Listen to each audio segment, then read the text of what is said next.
Finally अब हम आ चुके हैं टर्मिनल 3 के पास में। और यहाँ से मेरे को जाना है फ़्लाइट लेने के लिए। मैं दिखाता हूँ आपको। आगे से वो रही सामने टर्मिनल 3 और ये रहा हमारा हवाई अड्डा। ये रहा यहाँ पे विस्तारा की एयरलाइंस ये रही, आप देख सकते हो फ़्लाइट खड़ी हुई है। ये हवाई अड्डा है भाई। सच में जब भी कोई बंदा अपना पहली बार ये जो फ्लाइट की यात्रा करता है ना, सच में मज़ा कुछ अलग ही होता है। जब मैं इस ब्रिज से जा रहा था तो अलग ही फीलिंग आ रही थी कि भाई अपनी लाइफ में मैंने पहला ये गोल अचीव किया था जिस समय मैं इस फ्लाइट के लिए निकला था अपने रूम से।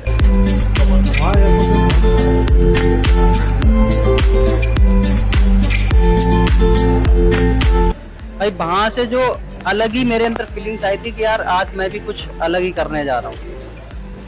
जो वहाँ की फीलिंग्स थी, मैंने फ्लाइट को देखा। फ्लाइट को देख करके मेरे एक बात ये भी समझ में आई कि थोड़ी देर में मैं भी इसी में बैठ करके कहीं जाऊँगा। मुझे पता था कि मैं दिल्ली से सीधा लखनऊ जाऊँगा, पर ये जो ब्रिज है ना, देख रहे हो आप, यहाँ से मैं जब इधर उधर देख रहा था तो यहाँ का नज़ारा कुछ अलग ही था।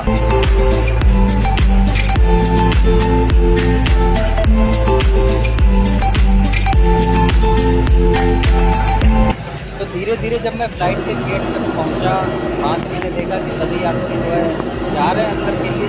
और मुझे ये भी नहीं पता था कि जो मेरी फ्लाइट का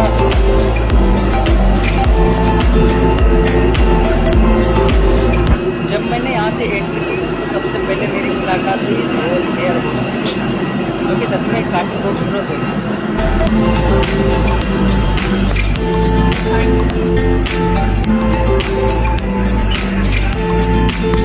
वहाँ पर जो एयर होस्टेस होती हैं वो ऐसी ही लड़कियाँ हायर की जाती हैं जो अपने आप में खूबसूरत हैं। और फिर यहाँ से जाने के बाद मेरी जो सीट थी वो मुझे यहाँ से किसी से पूछनी पड़ी। फिर मैंने जो एयर होस्टेस से मैंने पूछा कि मेरी ये जो सीट है मुझे नंबर याद नहीं है। उन्होंने बताया कि आगे से जाकर के लेफ़्ट साइड में। मैं वहाँ जाकर के फिर अपनी सीट के ऊपर बैठ गया। और जो मेरी सीट थी वो मैंने विंडो सीट पहले ही बुक कर रखी थी, इसलिए मुझे 260 रुपये एक्स्ट्रा पे करने पड़े थे सिर्फ इस खिड़की के लिए।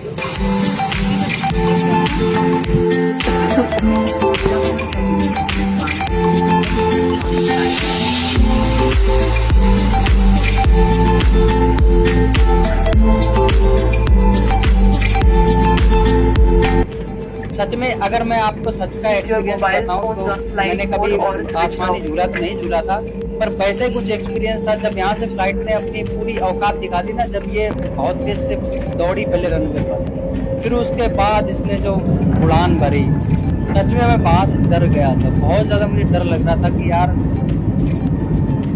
क्योंकि कभी मैं आसमान में तो नहीं चला था। उसके बाद जो ये फ्लाइट चलती है, चलने से पहले यहाँ से कुछ ये लोग बोलते हैं, अनाउंसमेंट करते हैं कि आपका जो फ़ोन है उसे एरोप्लेन मोड या फिर स्विच ऑफ कर दें। तो मैंने अपना जो फ़ोन था उसे मैंने एयरप्लेन मोड पर लगा रखा।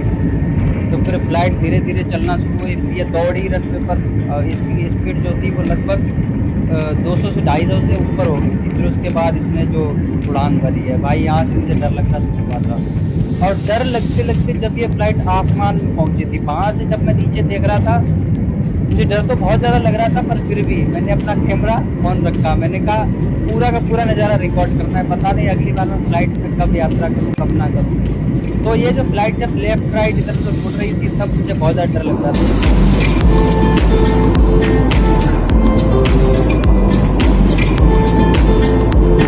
ये जो आसमान का नज़ारा था ये मैंने पहली बार देखा था कहीं ऊपर जाकर, क्योंकि नीचे से तो आसमान जब देखते हैं तब नीला ही नीला दिखाई पड़ता है और काफ़ी बादल भी दिखाई पड़ते हैं। जब बादलों के बीच में जाओ तब आपको पता चलता है यार ये पत्थर से थे।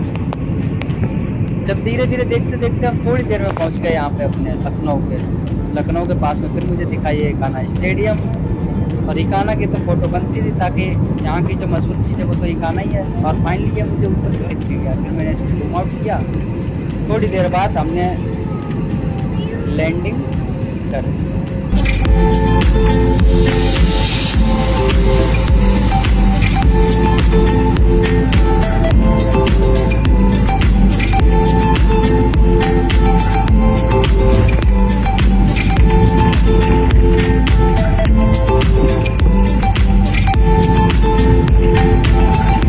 जब ये फ़्लाइट यहाँ से लैंड होने के लिए चल रही थी, फिर थोड़ी देर बाद मैं फ़्लाइट से बाहर निकला।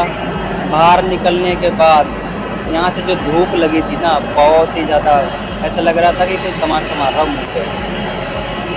और मैंने जब अपने हाथों को देखा तो मेरे हाथों में पता नहीं ऐसा लग रहा था कि किसी ने जो बिजली लगा दी, जिस वजह से हाथ मेरे चपक गए, उंगलियाँ एक दूसरे में चपक गई, तो कुछ चपाट सा लगा हुआ था।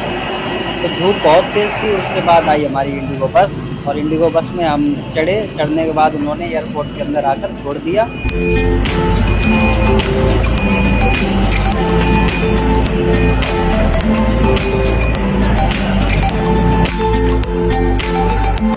तो सबके बैग आ रहे थे, बैग देखते देखते मेरा बैग नहीं आया, बहुत टाइम हो गया। मुझे लगा पता नहीं मेरा बैग आया या नहीं आया, कहाँ रह गया। थोड़ी देर बाद फाइनली मेरा बैग आ जाता।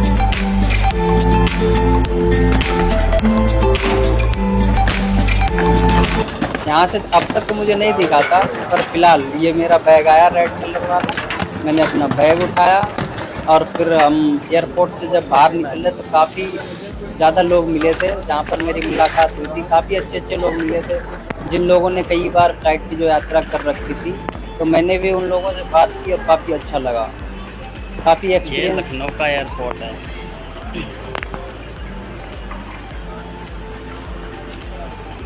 यहाँ से लेंगे एग्जिट, आगे गेट लगा हुआ है।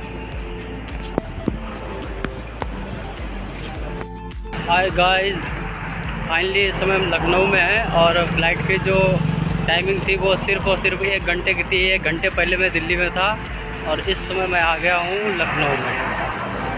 आज जो फ्लाइट की ट्रिप थी बड़ा मज़ा आया उसमें बैठने के बाद।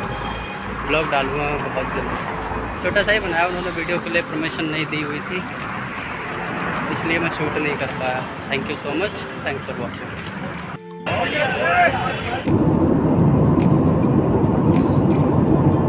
आई होप आप लोगों को इस फ्लाइट की यात्रा जो थी वो आपको काफ़ी पसंद आई होगी। दुआ करता हूँ कि जो लोग मुझे पहली बार देख रहे हैं वो लोग चैनल को सब्सक्राइब करें, और आप भी अपनी ज़िंदगी में कभी ना कभी ये जो फ्लाइट की यात्रा है वो एक ना एक बार करके ज़रूर देखें। काफ़ी अच्छा एक्सपीरियंस रहता है। आपने झूले झूले होंगे, वो वापस से ऊपर नीचे जाते हैं तो ज़्यादा डर लगता है, लेकिन यहाँ पर जब आप ऊपर जाओगे, ऊपर से फिर नीचे आने पर डर नहीं लगता, क्योंकि जो डर होता है वो ख़त्म हो चुका होता है। लेकिन जब आप फ्लाइट में जाते हो और फिर ऊपर जाके जो फ्लाइट लेफ्ट राइट होती है, उस समय आपको काफ़ी ज़्यादा डर लगता है। सच में वो एक्सपीरियंस काफ़ी अलग था। और इन जो बादलों के बीच में से जो मेरी फ्लाइट जा रही थी, मैं तो ये सोच रहा था कि इस पर अगर चढ़ सकते ना तो बादलों के ऊपर कभी खड़े होकर के देखो। हालांकि ऐसा संभव नहीं है बादलों से नीचे की चोट पर, फिर भी यार काफ़ी ज़्यादा मज़ा आता है। यहाँ पर ऐसा लगता है जैसे बादलों की जो पहाड़ियाँ बनी हुई हैं, इनके ऊपर कभी जाओ, खेलो, कूदो, काफ़ी अच्छा लगेगा। तो आई होप आपको वीडियो बहुत मज़ा आया होगा। चैनल को सब्सक्राइब करना, वीडियो अच्छी लगी तो लाइक करना। Thank you so much.